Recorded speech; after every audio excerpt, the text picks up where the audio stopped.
Hello, welcome back. Still hot factor 90.3 Nigeria info and hearing Port Harcourt. I'm Dayo. 8 minutes gone past 4 p.m. Conversation continues. Many thanks for staying tuned.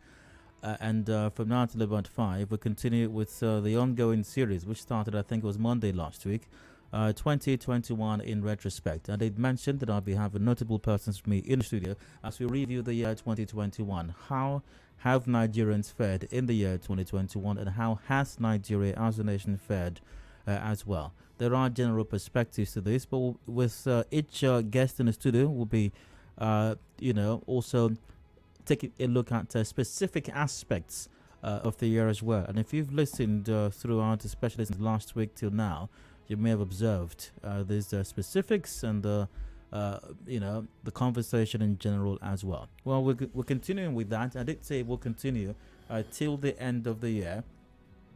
And as much as possible, I like to keep my promises as much as I can. All right, so we are doing that today as well. And joining me in the studio for this today's conversation on 2021 in retrospect is a lawyer. He's graced this studio on many occasions to discuss the growth and development of the nation at large. He is legal advisor with the Committee for the Defense of Human Rights, Ekine. Good evening to you. Compliment of the season. Welcome to Hard Facts. Good evening, Dio, and then compliments to our esteemed listeners. Great. Let's get the conversation going then. 2021 in retrospect. A question I've asked every person who sat in that chair who joined me for this conversation, and I'll pose to you as well. From your standpoint, from your perspective, how would you say Nigerians and the country Nigeria has fared in the year 2021? That's a difficult one. But 2021 has really been a challenging year for Nigerians and then for the country Nigeria, especially returning from a very, really challenging year, the previous years, 2020. No thanks to COVID-19. And then life was really very intensely challenging. And then coming into 2021, expectations were really shortened, and then as a matter of fact, nothing really seemed to have improved the lives and welfare of Nigerians in the 2020 year. Governance has had its own contribution to this challenge. Poor governance, poor leadership, security challenges, economic challenges, and of course, general welfare and then security of lives and property have actually been the most disturbing, if at all anything Nigerians will remember. 2021 would be in the negative, really, in these regards. That's to say, in summary, that the 2020 year has really been a challenging year, though closing out, and expectations are actually still there. A few days can actually make the difference for some. Depending on which aspirations they really have. But running through January to now, in these areas, particularly speaking from my background, in the area of the rights of citizens, welfare of citizens, protection of lives and property of citizens, it's really not been an impressive year. Now, the entire world has had to face some of the challenges you identified, especially COVID-19. As regards to preparedness, well, obviously we were lacking, more than most of the or some other countries of the world, but no one country truly prepared for what COVID-19, unleashed on the world. That said, some governments or leadership in some countries were able to, were more proactive than others. Were able to deal with it better than others. So leadership is key, How would you rate leadership in Nigeria, vis-a-vis governance, of course, at all the various levels in responding to these challenges, or even addressing some of the more concurrent issues we've had to deal with over the last several years and even beyond? Well, leadership would be assessed in response to how they have responded to the challenges of the people. So in that regard, I think that my assessment for leadership in Nigeria and governance has really been very poor, abysmal, and disappointing, really. Because okay, let's draw just quickly. Like you said, though virtually all the countries in the world had the hits of COVID-19, but the quick response of countries where they have leadership and, of course, governance that show concern to the welfare of citizens. You see the quick response and then the return of those people back to economic activities, to economy, the strengthening of the economy, the welfare of citizens, and, of course, even within the challenges at the time. You could hear the Prime Minister of Canada at that time, "We've got your back." And then you see packages and deliberate policies and programs of government to addressing that. But what we have had in Nigeria is a situation where it does appear that the leaders do not even seem to identify with the challenges that the people are going through. Is in the area of security, when we have just been hit by COVID-19, but we've come back, and then no significant improvement in the areas of security that has actually challenged this country. We even rather had increased groups. So if we have had in 2020 perhaps one group declared as terrorist group, we increased the number in this year. So what's the measure?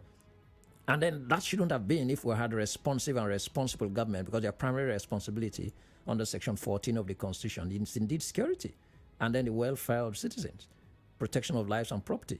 So rather than have probably cancelling out the group that was declared earlier, Boko Haram, as a terrorist group, we rather had two more declared.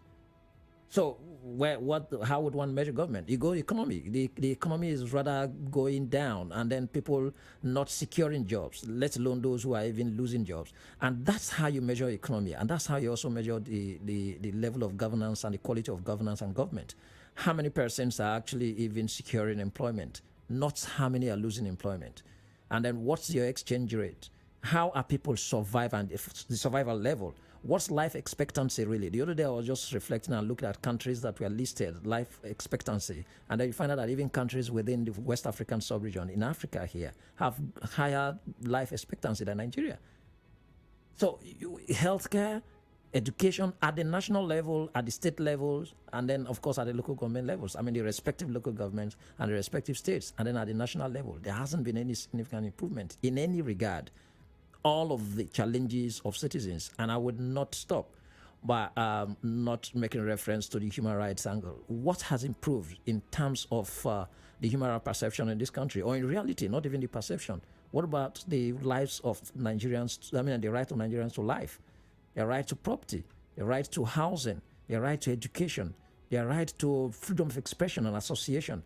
How many instances have we had in this country that government has continued to suppress the people in expressing their rights, in assembling peacefully, to probably even call government to attention to some areas that are actually affecting the people? But rather what you get in turn is suppression.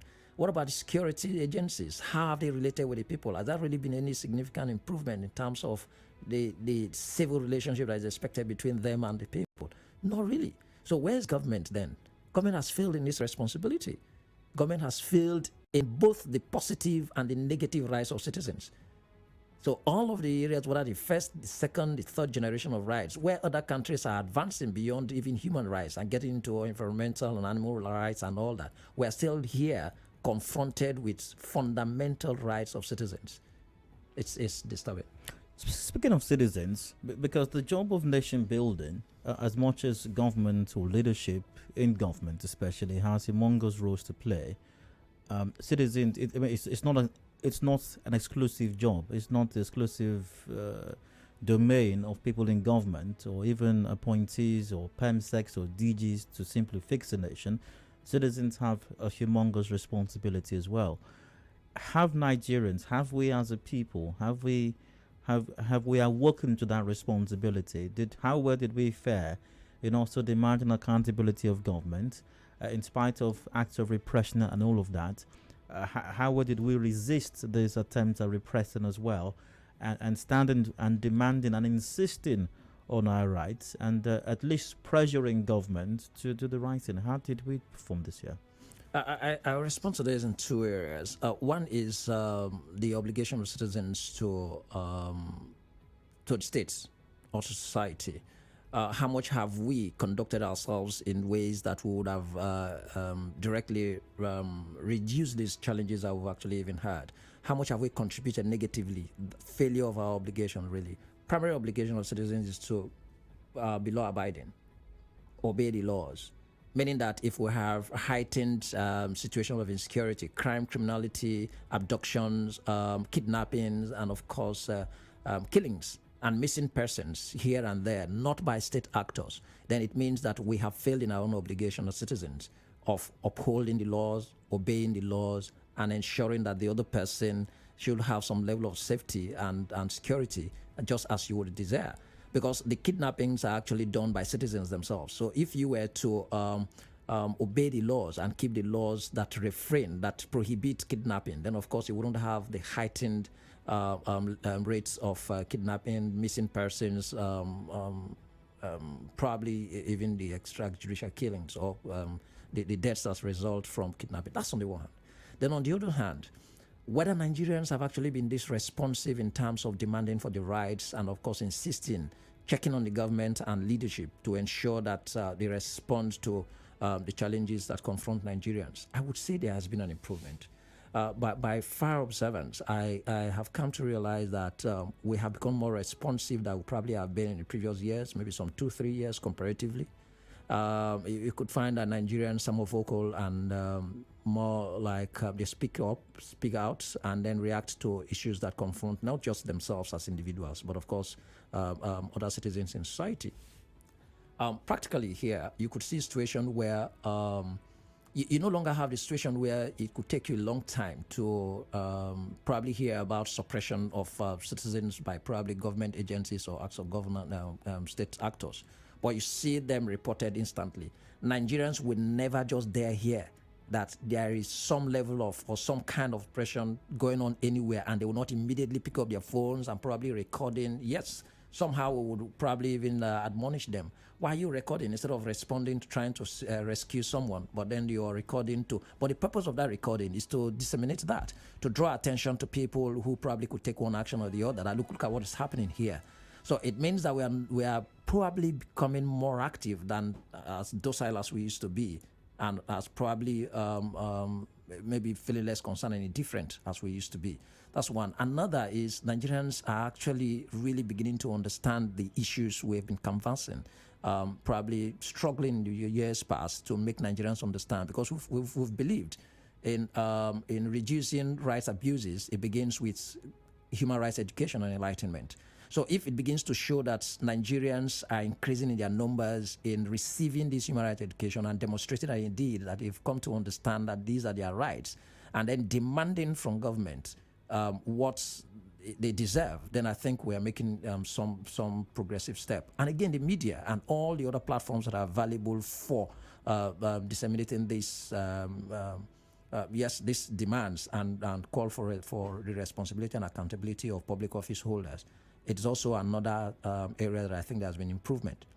We have had situations where we never used to have even the platforms in the first instance. You probably have one government-owned radio station in the years past, and then you will never hear, of course, think of having an opportunity to even criticize government on those platforms.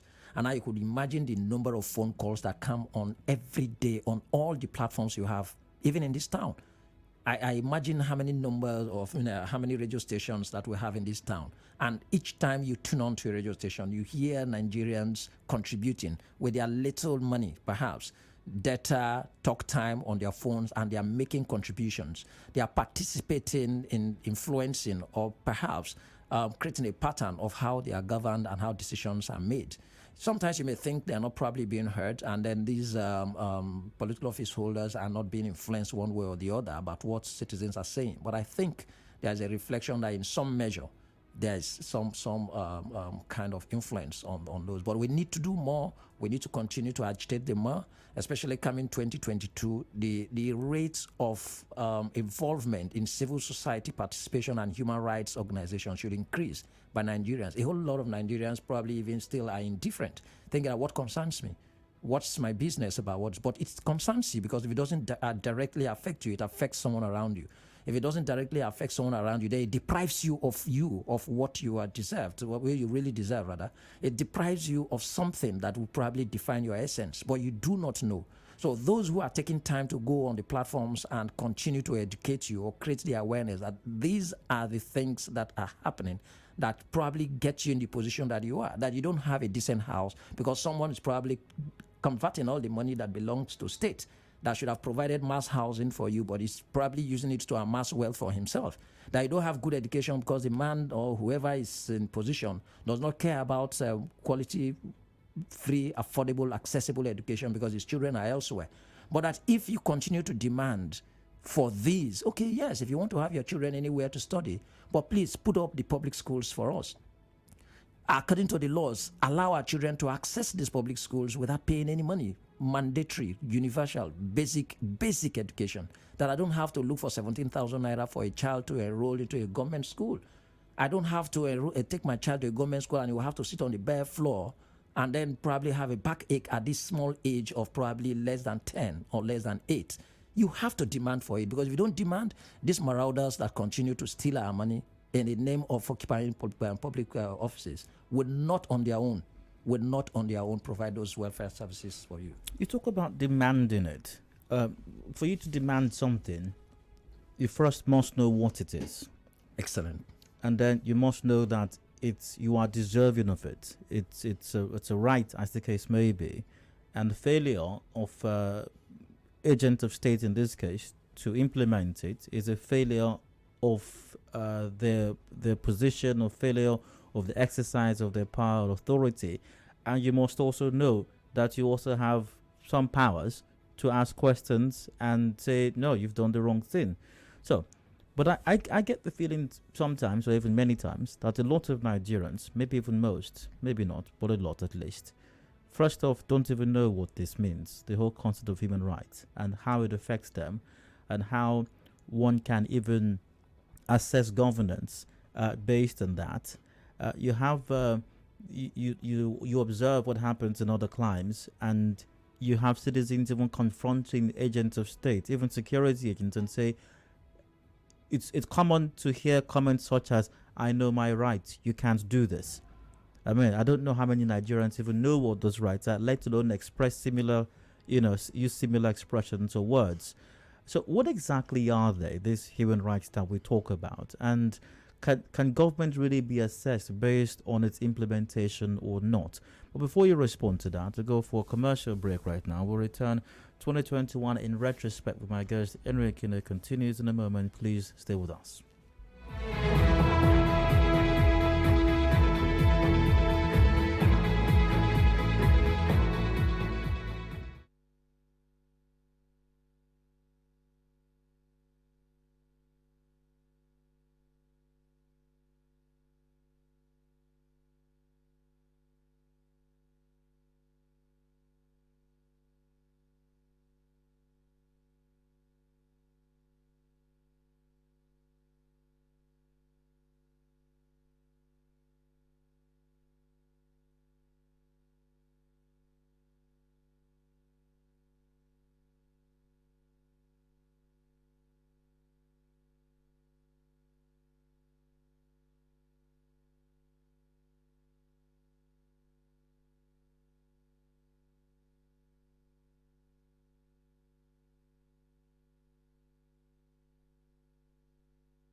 Information is a two-way thing. Nigeria Info, it's your turn. Let's talk.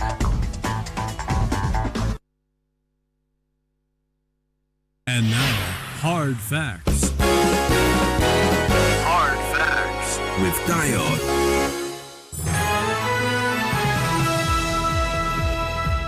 Dio. Welcome back and compliment to the season once again. Still Hard Facts to Nigeria Info and here in Port Harcourt. I'm Dio. 28 minutes ago, before 5 o'clock, my conversation, or the conversation with my guest, Ekine, still continues. He's a legal advisor with the Committee for the Defense of Human Rights. Henry, you're welcome once again. Thank you, Dio, for having me here. 2021 in retrospect is the conversation with particular emphasis or focus on human rights and how we fared in that regard in Nigeria in the year 2021. So, Henry, I did, explain in some detail the question at the moment before we went on that break. First, citizens must understand what it even means, human rights. They must know it's enforceable. They must know they can demand it, either from state agents that they interact with on a daily basis, or even government, no matter how high up that they may not have direct interaction with. In the year 2021, have enough Nigerians come to that realization, awoken to the concept of human rights, so they have a firm grasp and understanding of it? I described a while ago how that in other countries of the world, you have citizens who boldly can tell even state agents, I know my rights. You can't do this. You can't ask me this question. You don't have a right to. If you were to, even some of the enlightened Nigerians, if you were to tell the average policeman on the road that, he probably would get livid and would want to rain fire and brimstone on you, accusing you of trying to teach him his job, even though in actual fact he doesn't know why he's there, literally. So what's your assessment of that for this year? Yes, my assessment about the consciousness of Nigerians, the extent to one can probably say that has probably improved. We show in how we have reacted and responded to the issues that confront rights of citizens anywhere and across the country. One indicator of that could be the protests.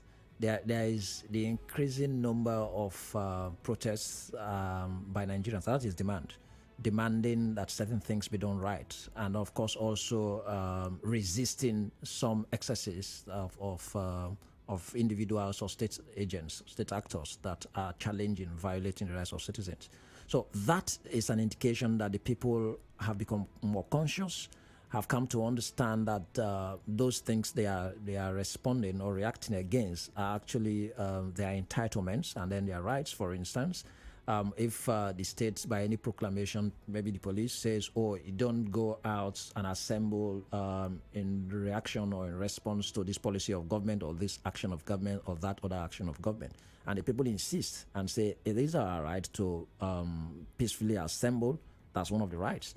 And then it's our right to also freely express ourselves. That's one of the rights. And then Nigerians demonstrating that understanding is in the protests that have gone on across the country, virtually everywhere, and on one issue or another. And again, even sometimes when we hear that certain legislations are probably in the process, in the form of bills before our legislatures, maybe at the state level, at the national level, Nigerians have increased in their consciousness as well to responding, demanding either they pull down or they don't go on, or directing in which way they would go. That's an understanding of your right to participate in governance. And then, of course, in doing so, you have the right to also express your opinion in the way that you probably feel will direct the affairs of governance and government more positively and to impact on your welfare and then your existence. But what more importantly really is, how can one assess government, like you asked, in relation to human rights? There is even no other foundation for assessing government if it is not human rights, because the primary essence of government really is about the citizens. The primary essence of government, Section 14 in our own constitution, the welfare of citizens. And then if it is welfare of citizens, then it is all about the social, economic, and cultural rights of citizens. And then, of course, the protection of lives and property is fundamentally about their civil and political rights. So in all, every step that government takes, every step that any public office holder takes one form or the other, directly or indirectly, even not known by that officer, is in response to one form of human rights or the other. So failure means a violation or failure of the rights, enforcing the rights of citizens, or respecting the rights of citizens, or promoting the rights of citizens. For instance, the whole essence of having security agencies and security agents is to protect lives and property. And that fundamentally, Section 33 of the Constitution of the Federal Republic of Nigeria, the right to life. Every citizen of this country has a right to life. Number one of it, the first section of that chapter 4 of the Constitution, that every citizen has a right to life, and the life of any citizen should not be deprived of him unlawfully. So, if you therefore now have someone, let's begin with probably other citizens, whether you're a bandit, or you're a terrorist, or you're a member of any of the proscribed groups, but you're taking the life of another, you have violated the right of that other person. And then it is expected, it's an obligation of states to protect that right. In fact, the international instruments, beginning with the Universal Declaration of Human Rights and all the other instruments, begin with their first articles, their opening articles about placing the responsibility of the protection of rights of citizens on government. And government in this regard, the state is a party to all of these instruments, coming back to even the Constitution of the Federal Republic of Nigeria. It is the responsibility of government and all persons in this country to uphold the Constitution, the provisions of the Constitution. So government has a responsibility to uphold the provisions of Chapter 4 of the Constitution. And of course, even Chapter 2. Importantly, the drafters of the Constitution of the Federal Republic of Nigeria, perhaps maybe because they knew deliberately they were not prepared, they never had the will or never even aspired to have the will to protect the welfare of citizens or to advance the welfare of citizens, deliberately took the provisions of Chapter 2 to that chapter, because those provisions fundamentally would have answered the questions of the social, the economic, and cultural rights of citizens. And then Section 6 of the Constitution now made those provisions not to be enforceable. They say it's non-justiciable. What listeners would understand is that your right to housing, that you cannot take your governor to court and say, why has he not provided mass housing for citizens or residents in Rivers State? And what kind of crazy arrangement is that? And while the right to housing remains a fundamental, remains a right of citizens, citizens have the right to mass housing, adequate housing, right to education. If you go to Chapter 4, you will not see expressly where any of those fundamental human rights would say you have a right to education, so you can take the government to court for not providing education or not giving you access to education. But that right to education is in our Constitution under Chapter 2. Where the Constitution clearly by this government says there is an aspiration of this government, the directive principle that if you're making any policy or any government or any expenditure or any budgeting in this country, that you're drawn to the Chapter 2, have an aspiration that you direct your policy and your programs towards ensuring there is free basic education. Now, because that is not enforceable, is not justiciable, you would have a state, including Rivers State, like Rivers State, there is no primary, no free education. And then, so when you go to court, they say, oh, this aspect of the right of citizens cannot be enforced in court. It's deliberate. Well, the government says there's free education. There's no free education. Let's not. Okay, let me tell you how there's no free education. Free education, what is intended, and we have the Universal Basic Education. I have said it on one of the platforms that I challenge the chairman of the Universal Basic Education Board of Rivers State and the workers there. They should come out one day on radio and say how there's free education in Rivers State. Because what does that mean? They should come and define their own free education. Or even the governor who stayed there, should come and define, the Commissioner for Education, Professor, should come and define what free education is. And then let Nigerians, thank God we have assessed here that we have become a little more conscious. Let Nigerians call into that program that the commissioner will be there and they will tell him how they pay for education. What that meant, free education at that level, universal, primary, basic education, would have meant that if my child is 6 years, if the school age is 6 years, listeners should understand this. You just hold your child by hand and walk to a public school. And then the head of that school, if it's a primary school, the head teacher will say, oh, this child is of school age. They will register that child to school. You don't pay a dime. That's what it means. And then they will give that child uniforms, give that child all the books, give that child every facility and everything the child needs to come to school with, without paying any money. In fact, the government should even take it as a responsibility to ensure that any child, and it is in our laws, even in the child rights law, that if a child that is of school age has not been brought to school, go and bring that child. Perhaps it should even be an offense by the parent or any guardian that is not bringing the child. Is that what is obtainable here? It's no. I tell you rather on the flip side of it that you have to have money.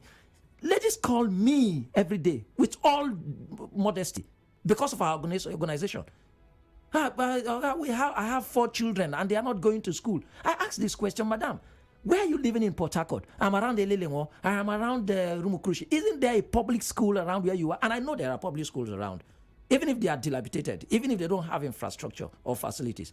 Okay, so why have you not taken the children to school? They say I should pay 17,000 naira for one. I maintain this 17,000 naira because a lady called me. She had 4 children. And then how she doesn't have any money. So how could she register 4 children, 17,000 naira one into a public school? But on the other side, my wife's colleague here left this country, went to the UK. She's in London. She went with her baby. When that child got to the school age, she just, not in this country. That child is not a British. And held the child by the hand and went to a public school around them there. And she was telling my wife, they registered the child. Until today, the child is going to school free. All those facilities, all those things given. So what kind of world are we? What is the definition of free education in our own laws here? So there's no free education. And then other rights are actually being, the right to own property. We've seen how in this year, Dio, not just in Rivers State, several states in this country, we've had to do a report on that. The level of displacement of citizens and making them homeless. There has been a disturbing report by Amnesty International, even in that regard. There's even a program that will work together with them. And the level of homelessness caused by states and state actions increased in 2021. And here in Port Harcourt, the media reported them. How many places did we report, did the media report in Port Harcourt, in Rivers State, that government compulsorily acquired people's property and chased them away?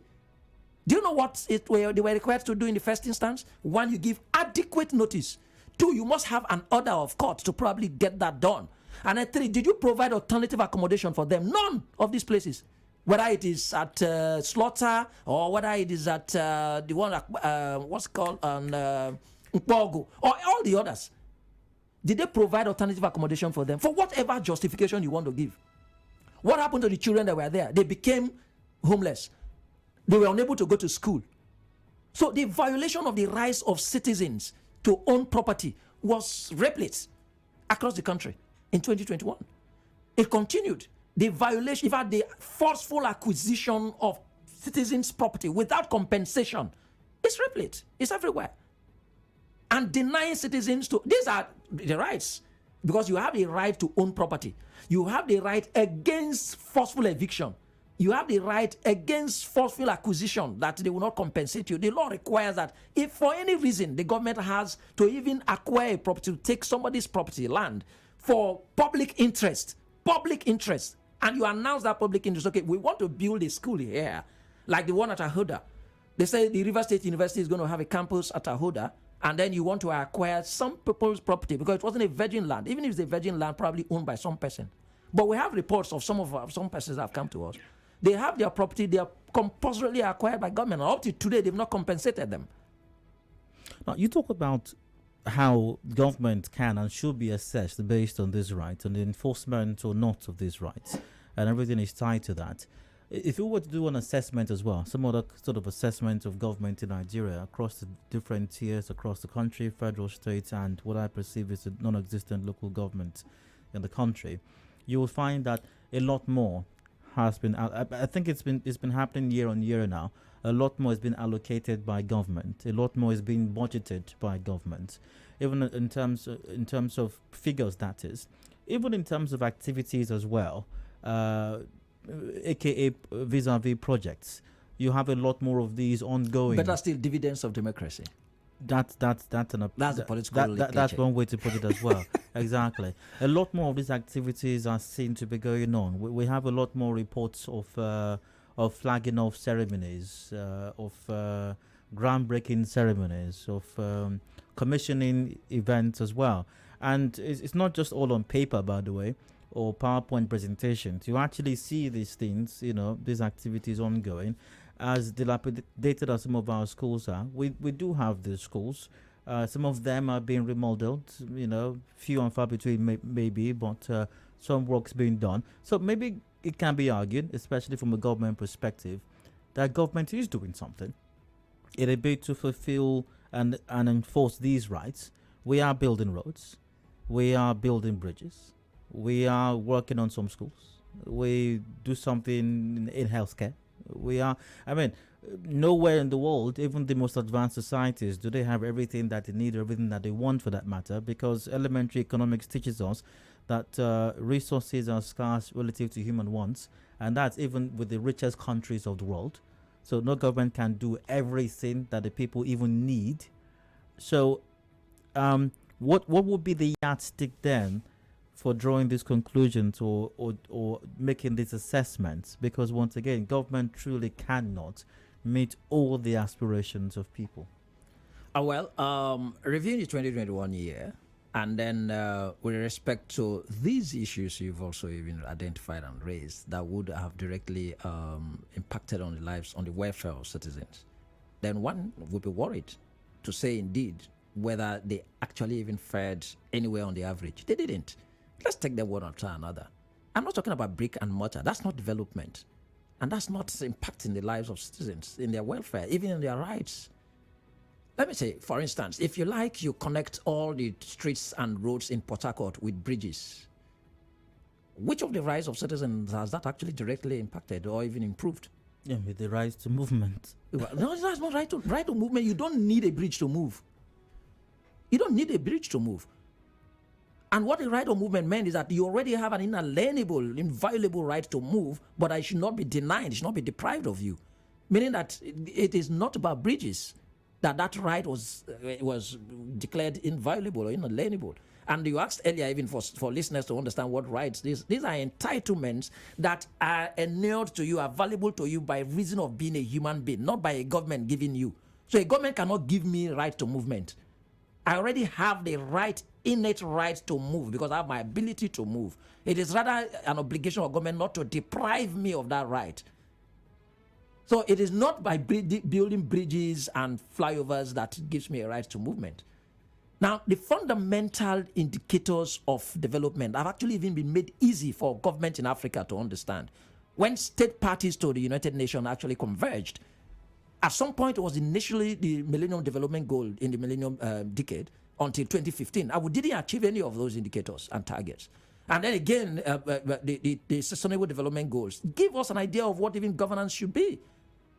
How much effort, what result, where are the indicators that show that we have actually made effort to have poverty or hunger?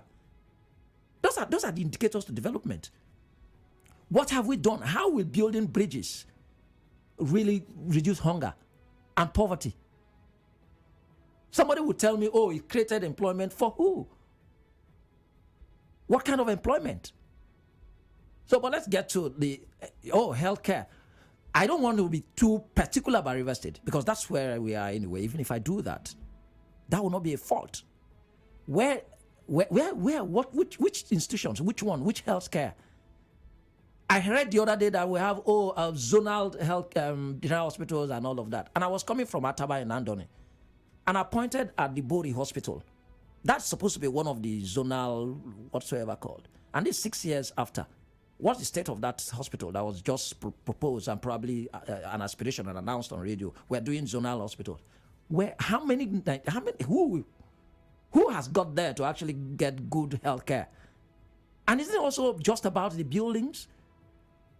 Why have we not got to the point we should begin to think about health insurance, really, for community people? We have greater number of our population in River State. If River State is about 6 billion, more of them are probably in the rural communities. What have we done, really, for those people in our rural communities? What about community development? Don't they have rights to water?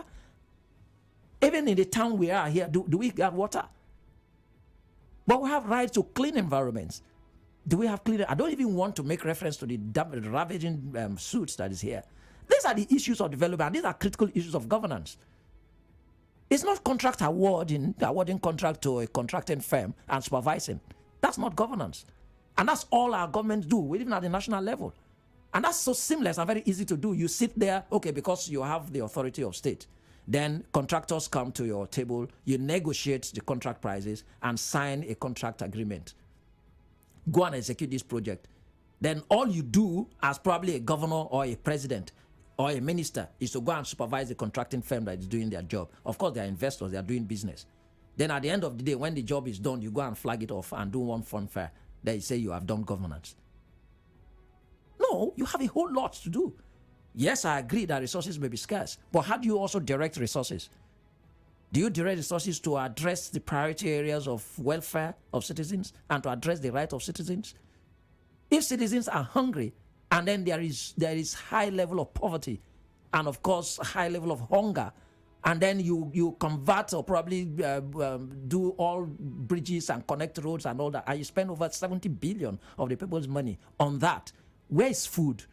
And these are the indicators really in the Sustainable Development Goals. If we were to measure the success of governance today in Rivers State, in many of the states in this country, and even in the Nigerian states, with respect to the 17 Sustainable Development Goals, which one would we have fared even averagely, really? Which of these that would really say, oh, we have done well on the average? And then are we going to refer to bridges? Are we going to refer to brick and mortar kind of development? So they know what they are doing. So to me, I think the assessment is really, really on the low side in terms of the welfare of citizens. Let any citizen, not those who are opportuned in governance as well, they have money. They have opportunity to pilfer our money. So for them, welfare is not a problem to them. If a local government chairman builds a house and he has a borehole there, he has probably a soundproof generator, 24-hour power supply, he can afford whatever amount of diesel per liter, and then he probably fuels, and then his children and his family, they are there. They say welfare. They say, okay, they are living a good life. And then 24-hour power supply, whether public or private provided there, they have water, they have a good house, it's fenced. Even state actors, policemen attached with them, they are probably able to even get a van of policemen parked at their gate.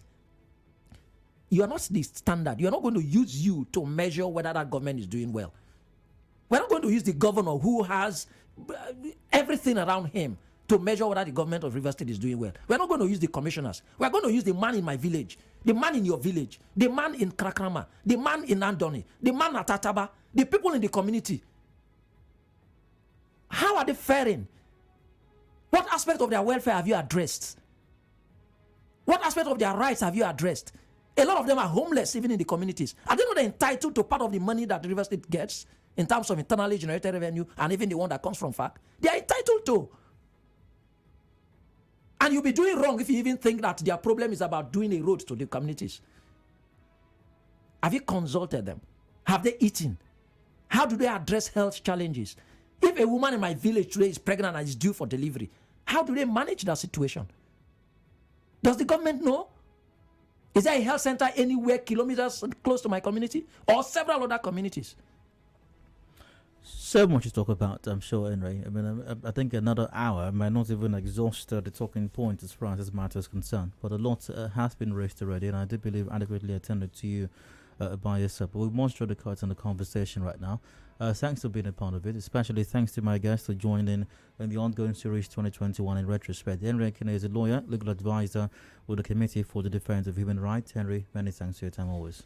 Thank you very much. I must really appreciate your platform. You've done a great job in really getting across to the people. We listen from afar, and then we know how, of course, Nigerians are getting more and more aware about the issues of right and, of course, the power of the people to demanding for better governance. I appreciate you for the year 2021, and of course, I can proudly say that on behalf of the Committee for the Defense of Human Rights, Rivers State branch, and all the members of the CDHR in Rivers State, and of course, across Nigeria. We appreciate you. Thank you very much. The news is up at 5 o'clock. Discussions continue. After that, I'll be speaking with some members of Action Against Suit. I do believe they'll be joining me in the 5 o'clock hour. Yes, Action Against Suit in the Niger Delta. As to discuss stamping out suit in Rivers State. Do please stay tuned. Discussion continues shortly.